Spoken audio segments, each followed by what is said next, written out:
سچا واقعہ حضور نے اپنے صحابہ کو سنایا۔ 3 آدمی سفر کے لیے روانہ ہوئے، یہاں تک کہ ان کو رات پڑ گئی، تو ایک غار کے اندر وہ داخل ہوئے رات گزارنے کے لیے۔ آندھی چلی، بارش آئی، تو اوپر سے ایک پتھر لڑکا اور وہ غار کے دروازے پہ آ کے گر گیا، اور اتنا بھاری اور بڑا پتھر تھا کہ اس نے غار کا دروازہ بند کر دیا۔ انہوں نے آپس میں بات کی اور کہا، تم اس غار میں پھنس گئے ہو، اب یہاں سے نکل نہیں سکتے مگر یہ کہ تمہارے وہ عمل جو محض اللہ کی رضا کے لیے تم نے کیے ہیں، ان اعمال کا وسیلہ دے کے اللہ سے دعا مانگو۔ ان میں سے ایک آدمی نے کہا، اللہ میرے ماں باپ بوڑھے تھے، اور میں جب بھی بکریاں چرا کر کے آتا تو میں دودھ دو کر کے سب سے پہلے اپنی ماں کو اور اپنے باپ کو پیش کرتا۔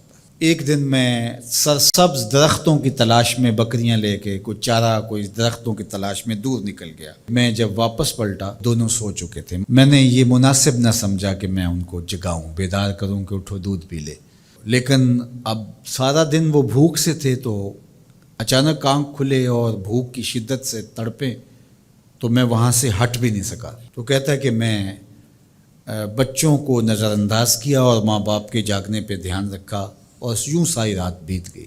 میرے ماں باپ فجر کے وقت جب اٹھے، وہ دودھ ان کو پیش کیا۔ اب یہ عمل پیش کر کے کہتا ہے، اے اللہ، اگر یہ میں نے محض تیری رضا کے لیے کیا، تو جانتا ہے میرے دل کو، تو اس پتھر کو ہٹا دے۔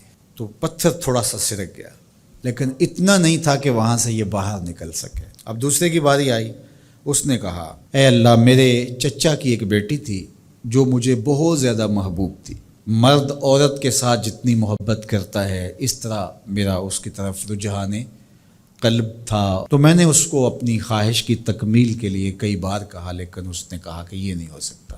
اور پھر ایک دن حالات نے اس کو مجبور کر دیا، فاقہ زدہ حالات ہو گئے، غربت آ گئی، تو اس نے مجھ سے اپنی حاجت طلب کی، تو میں نے اس کو 120 دینار دیے، لیکن اس شرط پہ کہ تم اپنا جسم میرے سپرد کرو گی۔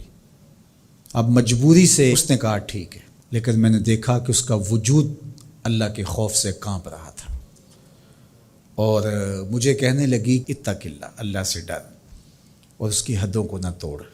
میری خواہشات تو پگلی تھیں، آرزویں تو بے تاب تھیں، اور میں اس کی قیمت بھی ادا کر چکا تھا، لیکن اس کا یہ جملہ کہ اللہ سے ڈر، تو میں نے تیرے سے ڈر کے اس کو چھوڑ دیا، اور جو اس کو میں نے 120 دینار دیے تھے وہ بھی اس کے پاس رہنے دیے۔ اللہ، میرے اس مخفی عمل کو تو ہی جانتا ہے، تو اگر میں نے تیری رضا کے لیے ایسا کیا تو اس پتھر کو ہٹا دے۔ تو پتھر تھوڑا سا ہٹ گیا، سوراخ تو زیادہ ہو گیا، لیکن ابھی بھی وہاں سے گزرنا ممکن نہیں تھا۔ اب تیسرے نے کہا، اے اللہ، میں مزدوروں سے کام لے رہا تھا اور ان کی مزدوری میں نے دے دی، ایک مزدور بتائے بغیر چلا گیا، تو میں نے کیا کیا کہ اس کے مزدوری کے پیسے کاروبار میں لگا دیے، کاروبار میں برکت ہوئی، اور بہت زیادہ وہ کاروبار جو اس کی مزدوری سے شروع کیا گیا تھا پھیل گیا۔ تھوڑی سی مزدوری تھی لیکن کاروبار بہت پھیل گیا۔ اب میں اس کے اندر کچھ ایک آنا ٹگا نہیں لیا۔ ایک عرصے کے بعد وہ شخص آیا، اس نے کہا، مجھے میری مزدوری دے۔ تو میں نے کہا، یہ بکریاں، یہ بھیڑیں، یہ اونٹ، یہ غلام، یہ نوکر چاکر، یہ سب کچھ ہے، یہ تیری مزدوری ہے۔ تو اس نے کہا، میرے ساتھ مذاق نہ کر، میں تو مزدوری کے وہ چند جو لینے آیا ہوں، اور آپ کہتے ہیں یہ سب کچھ تیرا ہے۔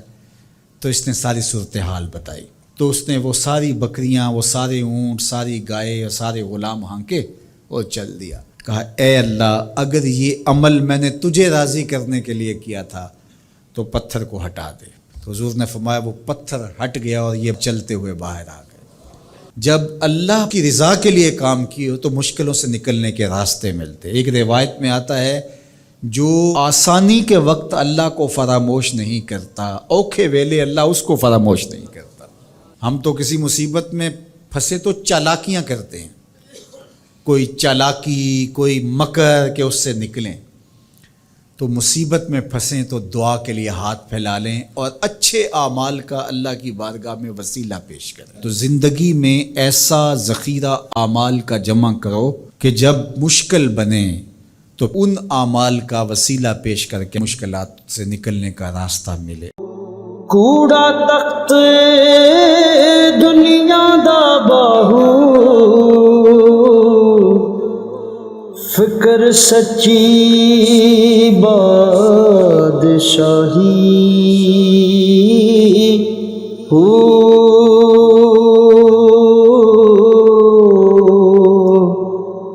جس دل سے اللہ دا چمکے، عشق بھی کردہ ہلے